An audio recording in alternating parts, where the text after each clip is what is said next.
The Team Lally show was previously recorded.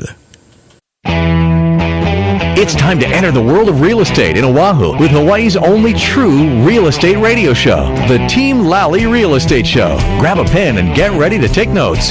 For the next full hour, Hawaii's premier real estate leader, Adrienne Lally, and Attilio Leonardi will bring you the latest in real estate news and real-world strategies on how they can guarantee to sell your home at a price and deadline you agree to, or they'll buy it. Now, here are your hosts, Adrienne and Attilio. Welcome to the Team Lally Real Estate Show, home of the Guaranteed Sold program, or we'll buy it. If you have any questions, just give us a call at 799-9596 or check us out online at teamlally.com. Well, hey, everybody. This is that art part of the show. What is that, Adrienne? That is Attilio's Random Thoughts. So a couple of things. You can always call us and give us a question you want us to answer online. On the show, 799-9596, and you can also listen to us every Saturday on AM 830 KHVH. You could also email any kind of questions, info@teamlally.com, and we will read your question and answer it on air. Yeah, and feel free to call or email us with any questions or concerns that you got. If you're thinking about selling, thinking about buying, got any real estate related questions, or maybe just life in general. Because what I want to talk about today is a lot of times the best advice that we don't follow, it's our own. Is our own advice, because this is the day and age that we are in, folks. So Tony Robbins talked about it in his book. Gary Keller, founder of Keller Williams, 20th wealthiest guy in the U.S., doesn't have to do this anymore, but he leads this organization to keep pouring into his agents with Keller Williams. And so, by the way, if you're with another brokerage and you want a confidential conversation with Adrienne and myself to see why we're part of KW, just give us a call, 799-9596. And we both have our broker's license. Yeah, we both have our broker's license. We could be independent and running our own game show. Yeah. Well, we decide to do the prices right with... We do the prices right with Keller Williams because there's just it's such a big organization to be plugged in. That's I would say like more of an entrepreneurial business ownership, life worth living, experiences worth having, people you want to be in business with, and no grumpy people allowed. No, we got grumpy people with Keller Williams, but that's not the culture or the mindset. So, what was I talking about? The advice that we have. Tony Robbins. We're talking about Tony Robbins. Yeah. So we were. That was our homework. Read that book before family reunion. It's not 15,000 people that are related to each other. It's just what we call our annual convention for Keller Williams. One of the things I noticed about the book was that because I've gone to Tony Robbins Unleash the Power. Yeah. And it feels like a lot of the content from Unleash the Power is in that book. Is in the book. So maybe it started with the book, and then he created that experience around what he was sharing. Well, before the Middle Ages, and by the time we had created books, and then before technology, that's how you got around other people, was through books. Yes. And it's still a great way to get around other people and self-reflect and go inside and read something without 10 million distractions. And for more than the attention span of a 15-second TikTok video. So here's the beginning part of that book. And he talks about, he basically starts off with the discussion of power. And I don't mean power like you're Dr. Evil sitting underneath an extinct volcano trying to figure out the name of this how to book, take over the world. What is it? It's Unlimited Power? Unlimited Power. By Tony Robbins. I think he wrote it somewhere like in the 90s. I feel like it's kind of an older book. Yeah. So where he goes, he talks about man's accumulation of power and how we did that. Back in the beginning, if you were the biggest, baddest caveman in the village and you kicked everybody's okole, then that was power through physicality. And, King Kamehameha did that and unified the islands, because he was like 6-something, and he was a pretty formidable person physically. And then after that was, if you were part of the family, you were born into that. Mm-hmm. And so if you were born, a blacksmith, that's probably what you would die as, and you would be multiple generation with that, and you wouldn't necessarily be marrying a prince.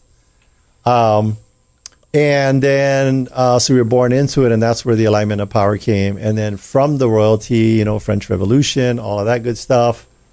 The commoners, the common people were tired of just hearing the royalty so disconnected with them to go eat cake. Let them eat cake is the quote.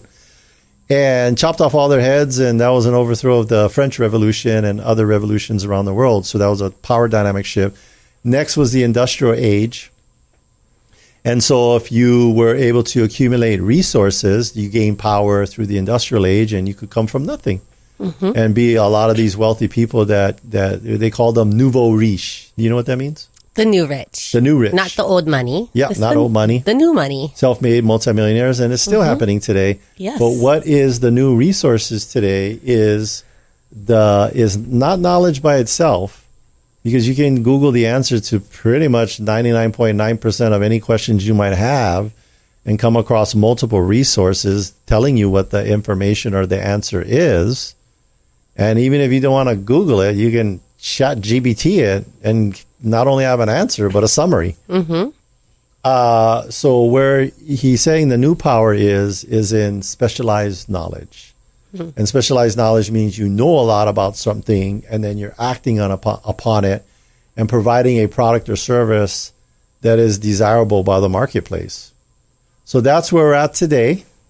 And what is the product or service and the experts' knowledge that we are providing to our customers, our clients? Well, that would be in real estate. Yeah. Real estate, the strategies in building wealth through real estate. Mm-hmm. And we've talked about this before as far as like being more of a consultant. Yeah. And sometimes the advice and the strategy that we're going to give you is to hold on to the property. Yeah. It's not time to sell yet. We've been talking with some good friends of ours. I'm going to say their names, but they live here in Oahu, and they own 30, 40 properties, and they've been accumulating properties for the last 20 plus years, and they fix them up, manage them up, and do all of that. But there's a key ingredient that they're missing, and that is called having a life. Yes. And so the conversation we're having with them, with circling back on selling one of the properties, is that maybe take a look at this option of selling your property, doing a 1031 and getting into a DST, so that you still have the growth and the income, less the headaches of direct management. And by the way, Adrian and I are personally, we never give advice we don't follow ourselves. We're personally invested in. I think is the one that there's one you're in, and then there's the one we're both in. Is the one we're both in storage? Yes, storage, I love storage. And then we're also part of a storage fund. Like it's like a syndicate. Like a syndicate. Yes. Yeah, we just love storage. What are we part owners in? I don't know. How many storage facilities? 4 or 5? A lot. Oh, there's 4 in that fund. And then the DST, I believe, I don't know how many storage facilities. There's a lot across multiple states. Yes. And we love storage because we know that people, they just love stuff. Yeah. Right? So they're going to, continue to pay for their storage Andy Bumatai, he does this bit where he's interviewing this guy from Africa, and he's like, "Oh, what is that building over there?" And then he's like, "Oh, that is where we put our things." "Oh, but it looks like an apartment building." Yes, I could say it's an apartment for our stuff, and I pay extra because I want my stuff to have a view and air conditioning. You put stuff in an apartment, and they're coming from they don't have some other country where they're barely trying to get people in apartments, into apartments, let alone all the junk that if I asked everybody, give me an itemized list of what you got in there, I guarantee you 99.9% of you have no idea what you even have in there. Yeah, I have an embarrassing story to share about my storage. When I joined the Army, since I was single at the time, they only let me ship over like a small amount, and then the rest of it was put in a storage unit. Yeah. And so when I got out of the Army, I had to I had to figure out how to get my stuff because it was in another state. I didn't go back to Florida, and honestly, I didn't really remember what was actually in the storage facility, and so I just let it lapse. And then someone got my stuff probably on an auction. It's the same concept when you go to a restaurant and they give you this massive amount of food and you can't eat it all. And then the lady's like, "Do you want me to bring you a box for that?" And I'm like, "Yes. I wanted to put it in a to-go container so that I can take it home and throw it away later after it all dries out and rots out." And you guys are laughing because all of you do that.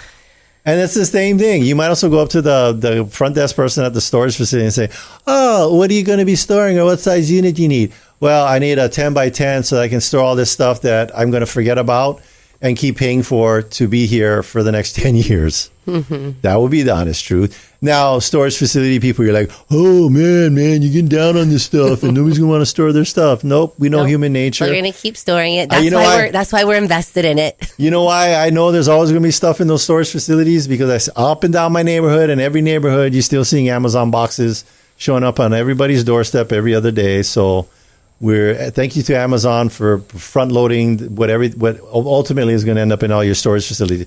By the way, when you sit down to sell your home with us, we're going to tell you to do a couple of things with the things in your home. Number one, declutter. And what's our general rule of thumb for every room? Reduce it by at least 1/3 in every room. Just go in the room and say 30% of this stuff needs to go, snap your fingers and be gone, to create spaciousness and more of an open look. And then stage stuff in the garage. Or sell it, have a garage sale. But before you do that, dump it, donate it, garage sale it, Craigslist. Or your favorite free garage sale. Free garage sale. I did one of those. Literally, I just was like, people would come by and they're like, what, is this some scam or something? Or is this a YouTube video? I'm like, no, you're going to prank me? It's free. You want that? You touch it, you take it. I know. One time you free garage sale my Christmas tree. Yeah. I was not happy about that. I had a portable gas stove. It was stainless steel from Costco. I think I paid like $200 for it. And I gave it to my neighbors and they're like, you sure? I'm like, yeah, because if I ever want to borrow it, I know where it's at. It's across the street. But it's sitting in your garage, not my garage. So get rid of the stuff. Do this for people who are not selling. You just have the home with the 2-car garage. Do this crazy, wacky thing. What is this crazy, wacky thing? Park your cars inside your garage. Inside your garage. You got $5,000 worth of junk and you're parking your $40,000 vehicle in the driveway. And then some of you got 3 vehicles and then you're parking one sideways and pissing off all your neighbors because it's making the whole neighborhood look ghetto. Yeah, I saw that on the next door posting, actually in my neighborhood. Sorry, if you're parking sideways in the driveway or on your lawn, you need to get rid of a car or do something or whatever. Or park on the street. It is not a good look for the neighborhood. Plenty of street parking. I know. Right now, all the lawn parkers and the sideways parkers are all pissed off because I'm saying this, and they're going to send us some comments on it. And I'm like, hey, it's a reality. I don't know anybody that drives through the neighborhood to buy a home and goes, I noticed a lot of people park sideways in their driveways and on their lawns. I should buy a home in this area. No, nobody's thinking that. They're like, I don't know if I want to buy in this area. So anyway. Well, I'd like to read a review. Okay, let's read that review. From Tranvo. Yeah. Adrian and Attilio gave one of the best training presentations I've had. It's a pleasure working with them as well. What a great team. Yeah. Back to the vehicles. Here's the facts. We have more registered vehicles than licensed drivers on Oahu. Yes. And what does that mean? And I'm guilty. Yeah. I'm personally guilty. Because we're getting rid of some vehicles. But I will tell you, take a Zen approach to life and just release so much of our attachment to things. I mean, any neighborhood. I can go into any neighborhood unless it's strictly enforced. And I guarantee you people are holding on to things because all I got to do is find a vehicle with the weeds growing underneath the tires. And that you're attached to things. Now, if you got like some 1-acre lot and you got a 10-car garage and it's all in there, more power to you. But when it starts being something that's observable by your neighborhood or bringing down the values of the area, then I would say that regardless of how you feel about keeping stuff, maybe you should think about getting rid of it for the goodwill of the neighborhood and the community. And for yourself. And guess what? Yes. You can help people who need kidneys by donating your vehicle to Kidneys for Cars. I donated 2 of them. You literally do the paperwork and they come and get it. I think Habilitat also is doing that same program. Yeah. But I thought it was awesome. Mm-hmm. I got paperwork for the write-off and they're just like, you know what? I took it into service and they're like, oh man, it's going to cost $3,000 to fix the transmission. I'm like, this car is only worth $2,500. Kidneys for Cars. Mm-hmm. And I got a tax write-off and they got something great to help people out there who need a kidney. By the way, we learned about the kidney program at Family Reunion. What did we learn about this thing where that agent indirectly made a donation? Yeah, and this was a wonderful story. Yeah. that a KW associate had heard that there was another KW person that was in another state, another office, that had been on dialysis and was on the list for a kidney.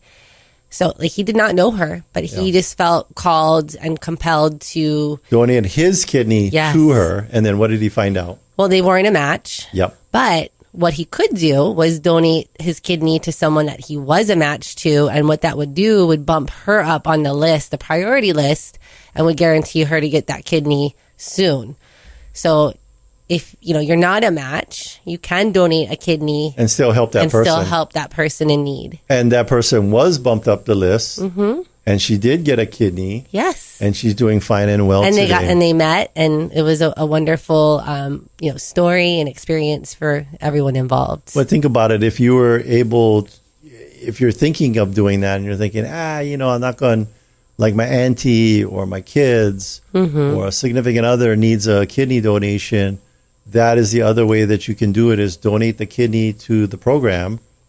And then I don't know what there was a specific term they had for it, but you understand the concept. And I'm sure if you go onto any, nonprofit organization or national organization and just Google it, they'll take you to that and explain to it. And then you go through the process.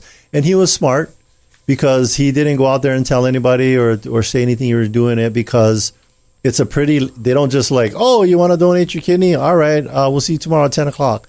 No, there's like a whole process that you got to go through where to make sure that you are eligible. You're healthy. Yes. You're eligible. Your kidney's in good shape. And then they don't want to kill you taking your kidney out. And then, you're in worse shape. So there's a whole process that you go through. But it was very, very inspirational story. And this is on Sunday for our inspirational last final session for Keller Williams Family Reunion Convention. Thursday morning, inspirational breakfast. It's always the last day. Last day. Yes. There was another one where a group of agents in a city created a multi-room like transitional housing for people that are having to travel there for medical care.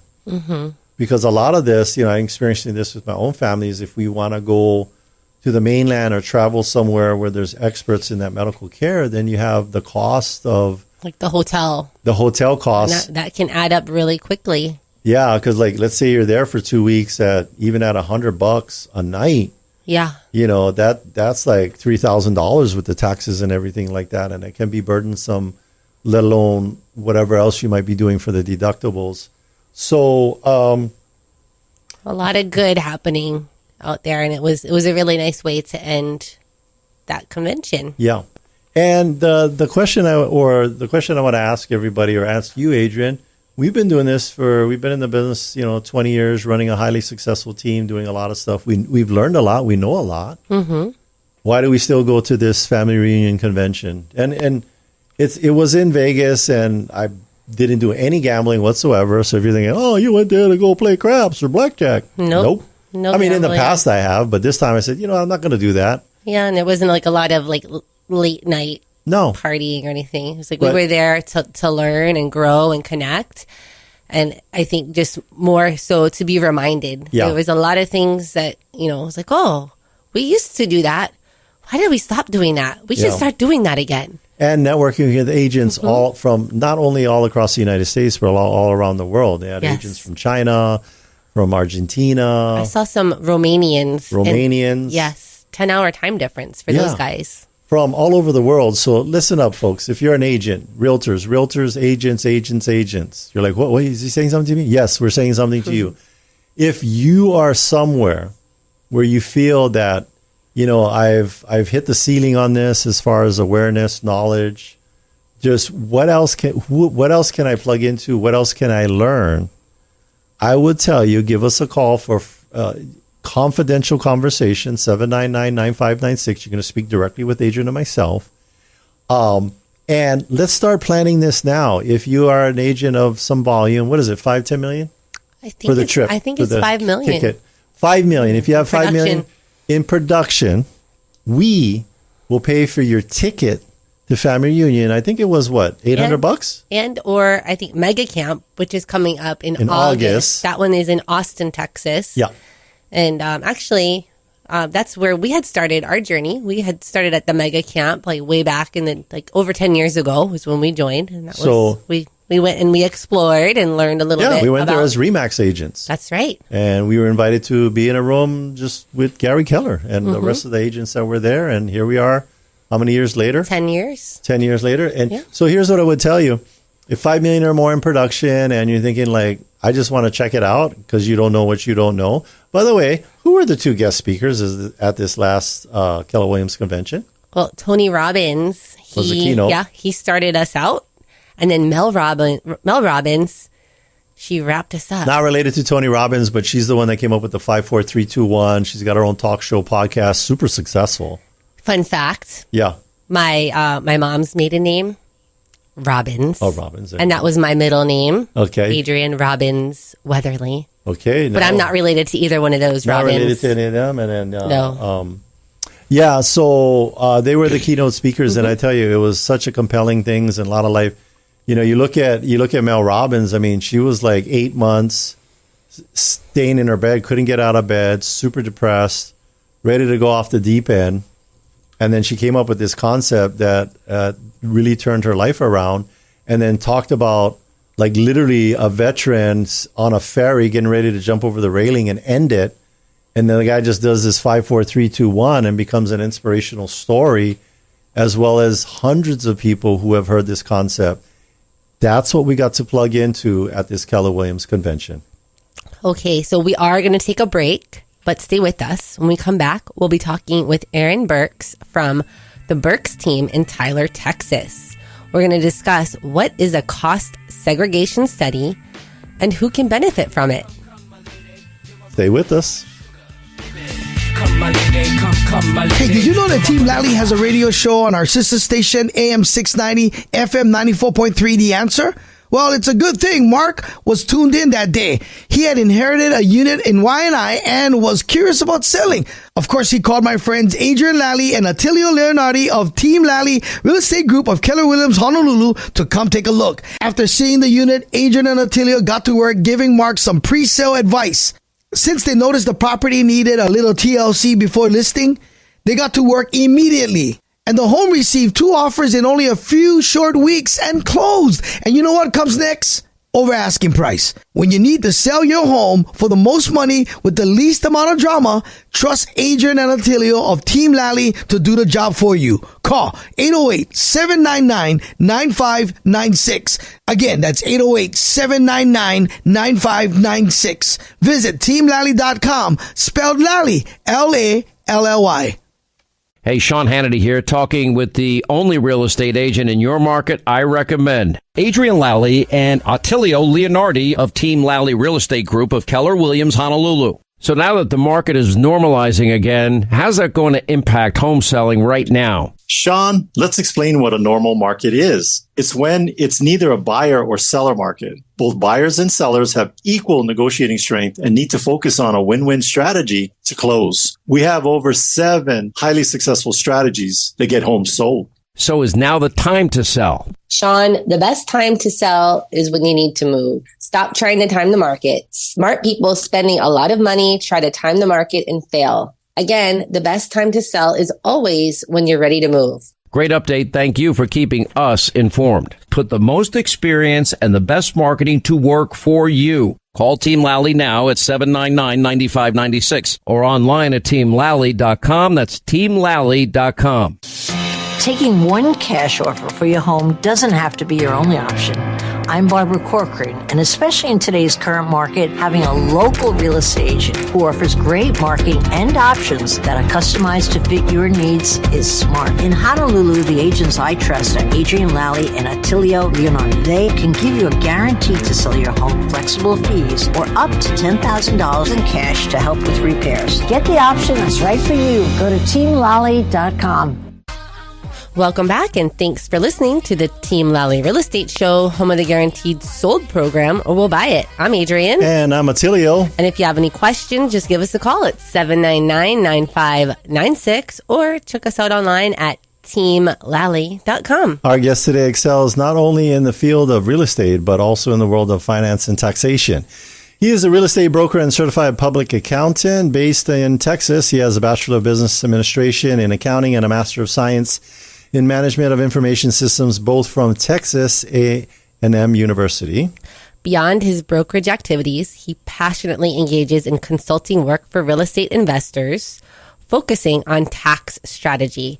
Through his CPA firm, Burks CPA PLLC, he specializes in preparing cost segregation studies, offering his clients a unique blend of real estate insight and tax optimization strategies. Please welcome today's guest, Aaron Burks. He also enjoys a nice glass of red wine, long walks on the beach in the moonlight, and writing poetry.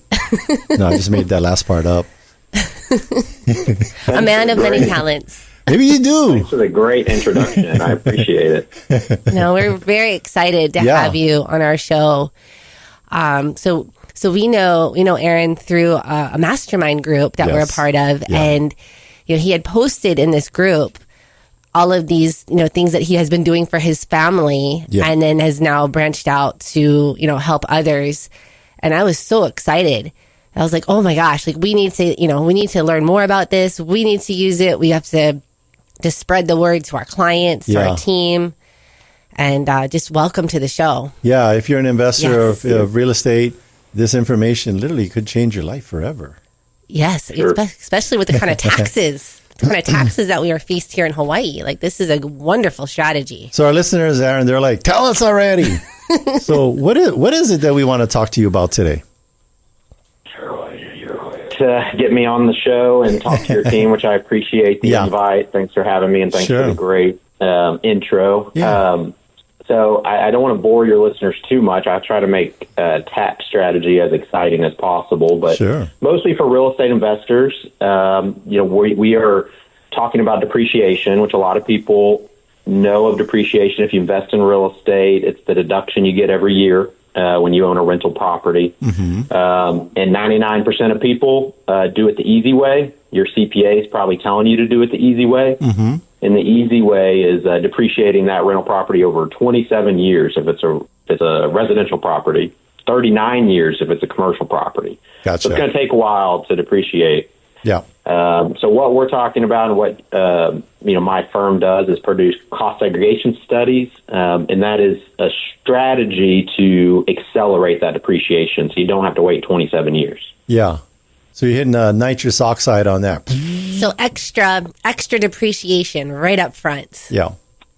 Yes, and it's important to note it's accelerated depreciation. It doesn't add more depreciation. So, if you own this property for 27 and a half years, you're going to have the same amount of depreciation.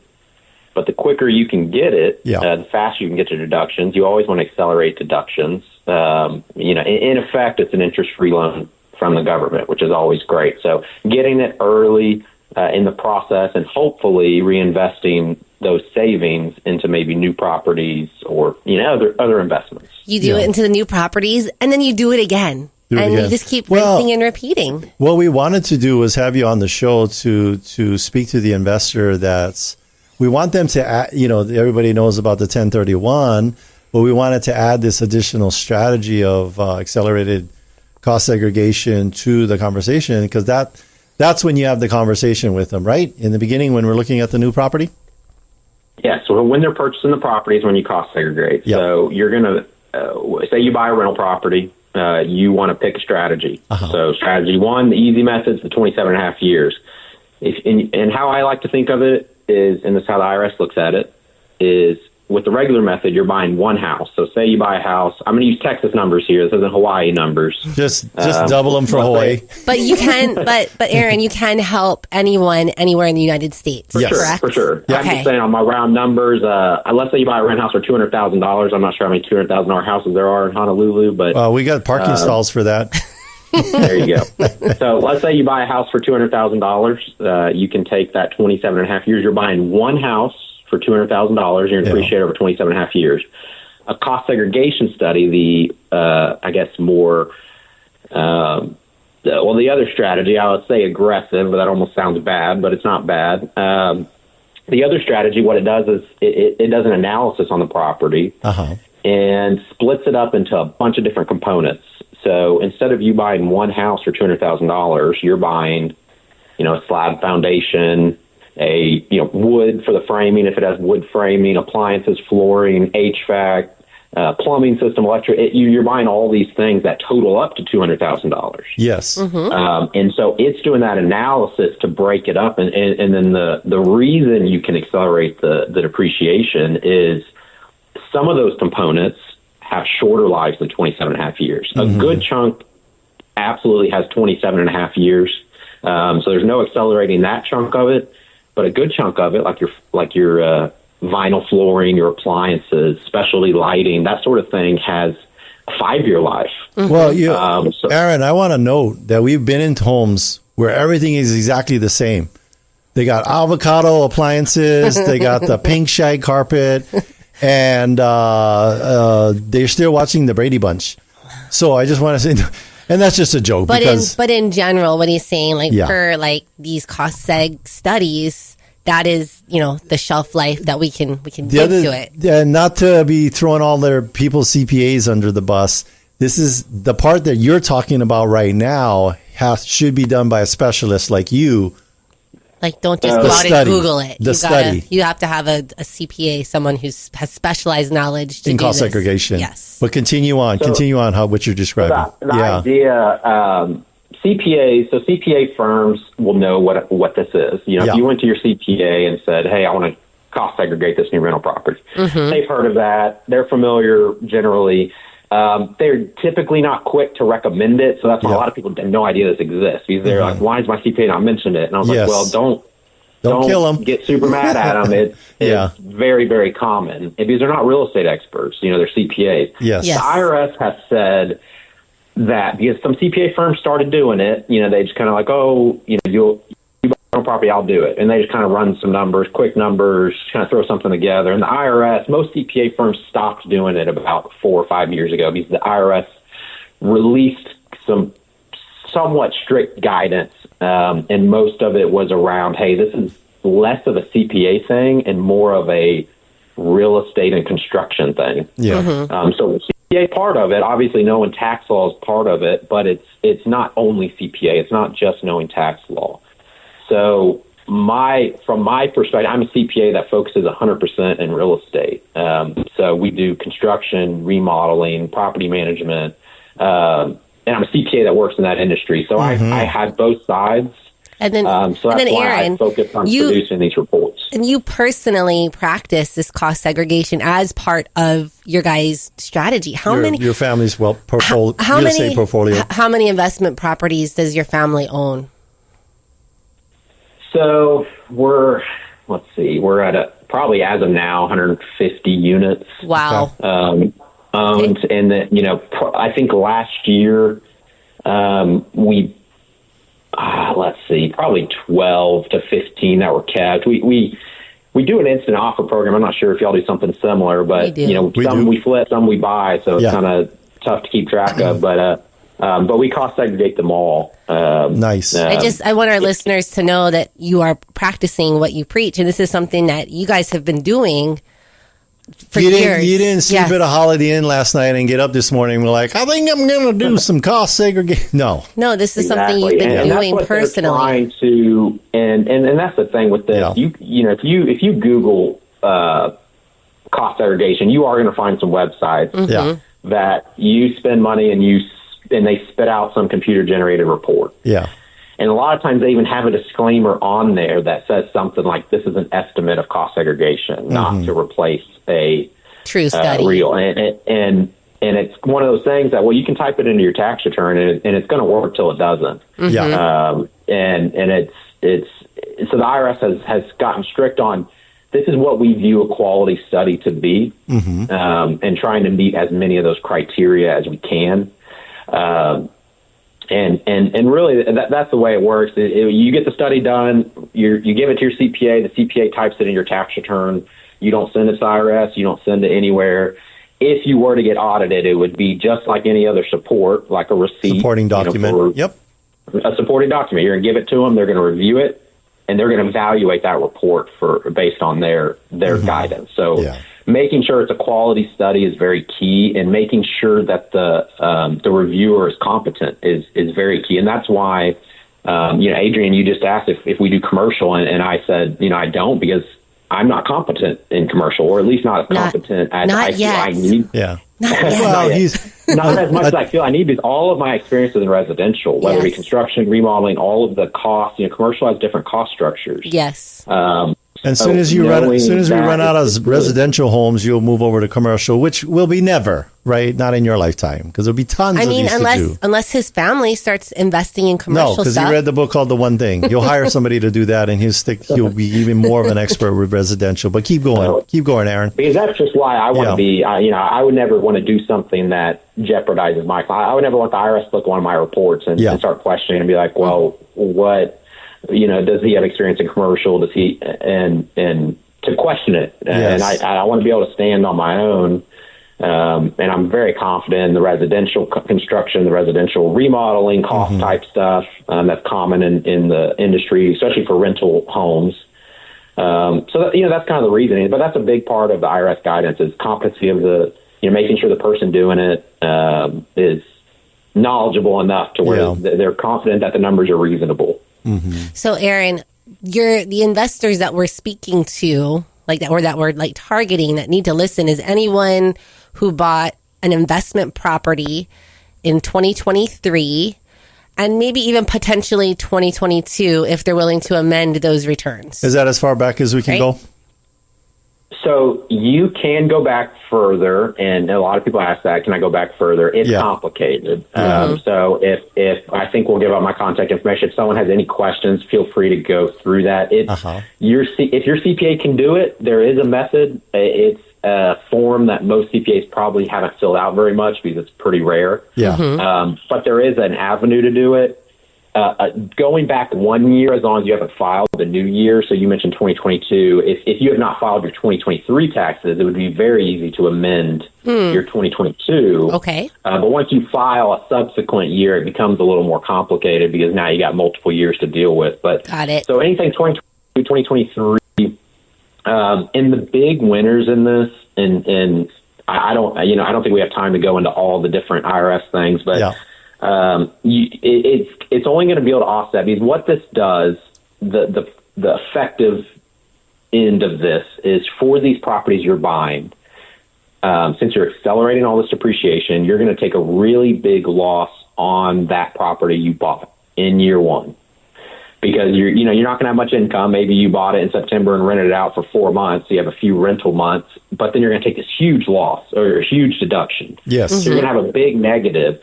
So it's important. The IRS has a lot of rules around passive losses.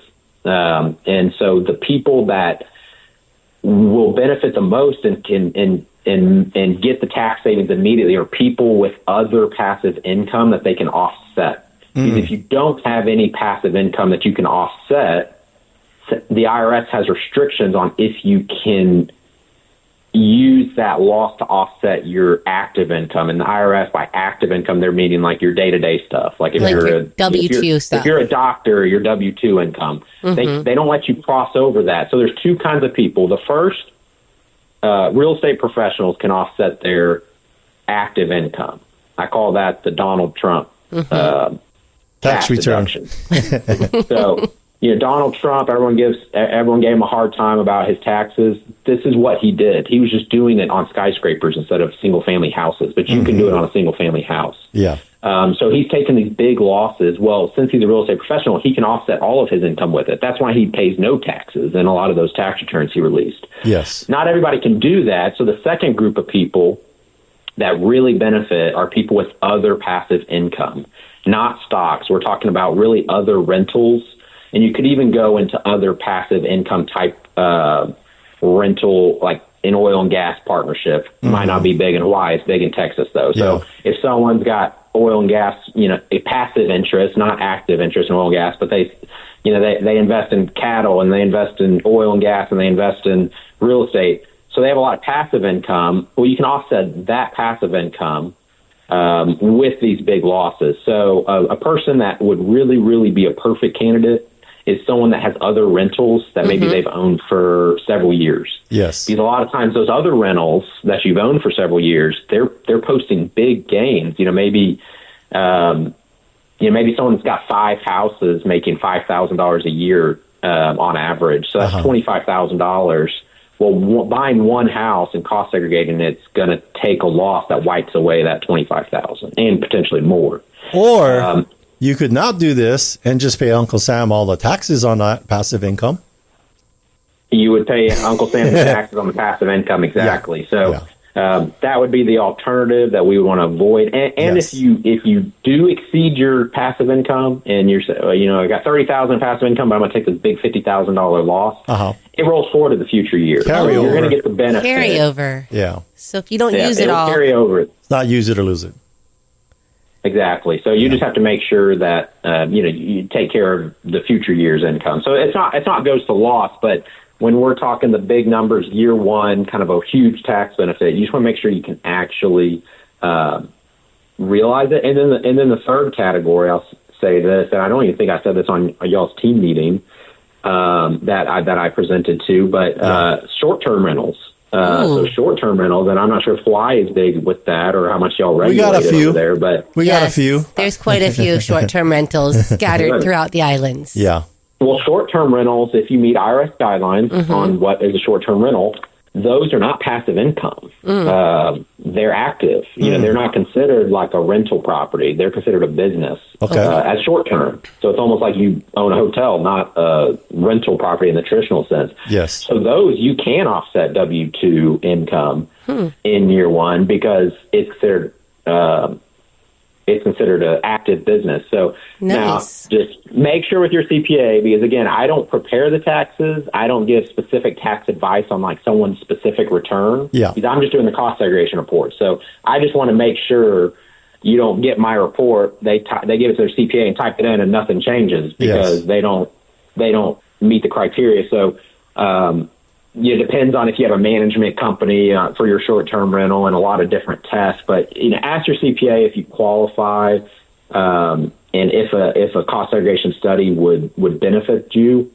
But short-term rentals, if you self-manage and make sure you spend the amount of time that the IRS requires, you could use that to offset your day-to-day income. So Aaron, why don't a lot of investors follow this strategy? What's been your experience when you come across new clients? And the CPA is not mentioning it, right? Well, CPAs aren't mentioning it. Real estate agents aren't mentioning it. Because they don't know. It's kind of like realtors are very quick to say, don't give tax advice, don't talk about it. I was like, well, you can talk about it generally. Yeah. But one, real estate people don't know about it, and CPAs don't bring it up. And it's relatively new. It's been around forever for the Donald Trumps of the world. Yes. It's been around forever for commercial new developments. Trump's tax law in 2017 is what expanded it to non-new construction properties, like new to you, but not new construction, just buying a rent house from someone else. Yeah. So that was just 2017 that it expanded into it. So it's still relatively new. And his tax law essentially brought it to the everyday investor. This is, not just for, the commercial, new construction, commercial developments, which are typically kind of your real financial guys are handling that. So they've heard of it. And so they're kind of secret. But this is for, people, if you're a real estate investor that's buying single family or duplexes or any real property, and you've got a couple of them, like I mentioned earlier, it's for people that have multiple rentals benefit the most. Yeah. Because they can wipe away all their other income. Yeah. So Aaron, with all this savings, this sounds like this cost segregation study would be very expensive. Mm-hmm. And, let's speak to that. Like, how attainable is this for, your typical real estate investor? To do this report. So for a single family home, I charge $695. Wow. There you go. And a lot of it gets, and I don't do it based on how much it costs. I do have some reasonable caps on, I'm probably not going to do like a $3 million house, but your kind of more traditional rentals, homes, that's my price. Multifamily, like small multifamily has a little bit higher, but still very reasonable. Yes. I don't base my compensation on tax savings. That's another thing the IRS looks at. Yes. On a quality study, well, it's like, are you basically working on contingency? Because then encourages the person that's making the report to fluff the numbers as much as possible. Yes. So I don't do that. But I'm trying to get it as accurate as possible. Make sure my compensation's not tied to specific, and then that's why CPA is not supposed to do that in general. Your CPA, if your CPA is charging based on how big of a refund that you're getting, they're breaking some IRS guidelines for sure. But try to be very reasonable. And my goal is just long term. I'm in the beginning stages of this, but long term, I want to kind of make this a closing cost for real estate investors. This is just something you do when you buy a rental property to get some tax benefits up front, and then roll it forward to the next one potentially, and it kind of becomes a snowball. Well, we had you on the show because we want to. Typically, this is probably a standard conversation at the High Mucky Muck Country Club, but we want to bring it to the neighborhood clubhouse that you rent out for your baby's first birthday, and maybe you don't own some 40-unit high-rise, but maybe you own a couple of investment properties, and you just want to build a little bit of wealth for your family and have a strategy your heirs. Have a strategy to continue to build that wealth. And by getting this tax savings, you get that down payment for the next investment property. Yeah, and reduce that passive income taxes. On, you get this big tax benefit. Well, a lot of times, if you're leveraging when you purchase, meaning you get in a loan, a lot of times the tax benefits, if you can realize 100% of the deductions, a lot of times it's a good chunk of the down payment that you just put down on the property. Yes. So, might not be all of it, but if instead of say you're putting 20% out on the property, well, if you can get 8 to 10% back as part of this strategy, that you just put half down, half as much as you were planning, and it gets you halfway to the next one. Yes. And that's what we're talking about when it's mentioned snowballing. Gotcha. Well, awesome strategy. And like you said, I think a lot of people get wary of hearing something and thinking, well, I've never heard of that before. Well, just like you said, you've never heard about it before because you're not rubbing elbows with, the big commercial developers down at the $100,000 a piece membership country club. But and this is something that's newer as of 2017, making it available to the everyday kind of investors. Yeah. So maybe with the introduction to Aaron, we can help you do a Donald Trump on your taxes. That's right. That would be great. Probably a lot lower numbers overall, but still get the same result maybe. Yeah, he had a couple extra zeros on the end of his tax return, but it's the same now. We had talked about it on our show. Gary Keller had us read the book called Unlimited Power by Tony Robbins. And fast forward to today, how human beings develop power. And I don't mean like Dr. Evil taking over the world, but I mean just accumulating wealth to pass on and have a succession plan. And this is what he said. It was specialized knowledge. And that's what Aaron has. And that is what Aaron has brought to our listeners today is some specialized knowledge. I would say the worst thing that could happen to anybody hearing this information, and you spoke to Aaron, I think the worst thing that could happen is that you would say to yourself, I wish I knew about this sooner. Mm-hmm. Got nothing to lose. Exactly. Have a conversation. And I'll just say I'm quick to tell people I'm happy to give out my contact information. And a lot of times I've had several people call me and they're like, here's my situation. I'll say, look, you're really not going to benefit from it. Yes. And just with the way your tax situation is, you're not going to benefit much. So I'm not going to sell you something you're not going to be able to get benefit from because that doesn't help me. No snake oil here. That's right. Yeah. And we wouldn't have someone like you on our show and be, shouting to our community about this wonderful strategy if that was the way if we didn't believe in you and yes. it's the awesome reputation of your family, having known your guys' group for many, many years.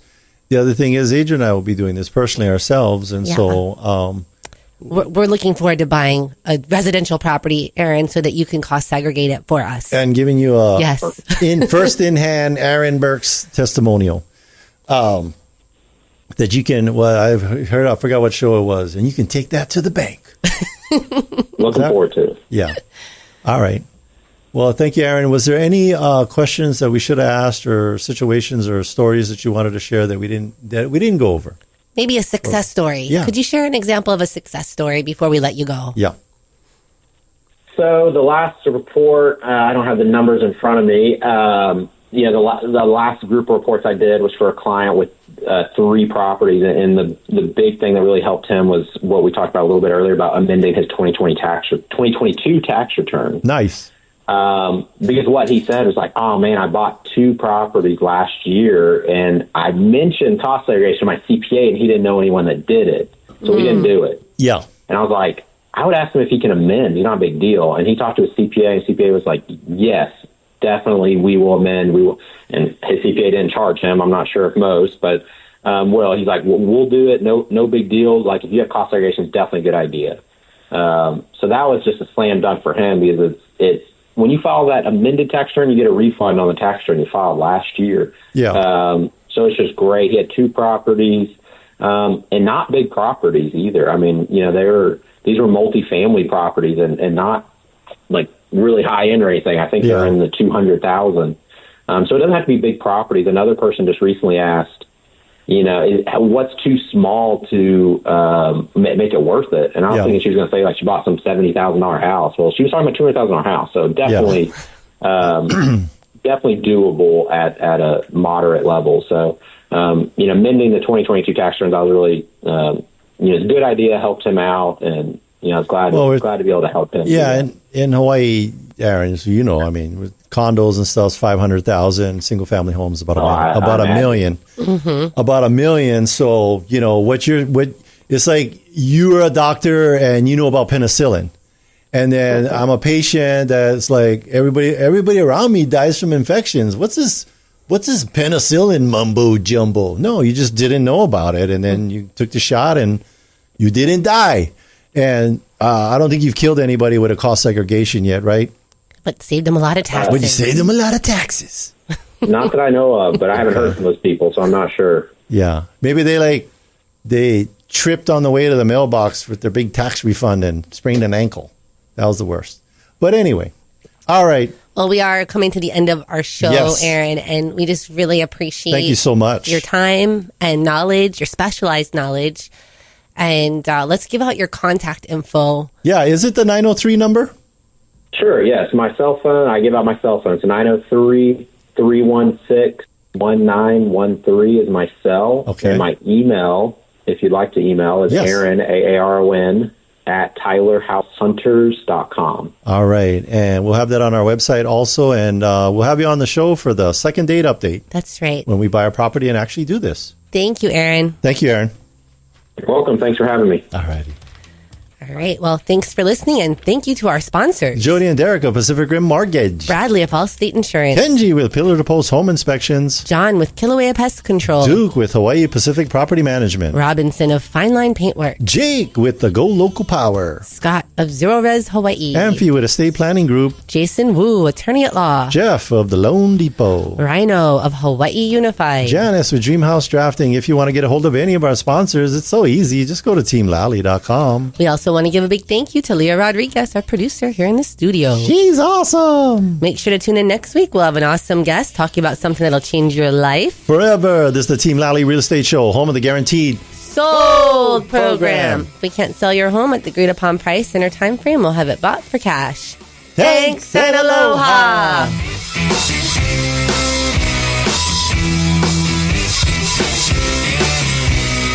The preceding program was sponsored by Team Lally.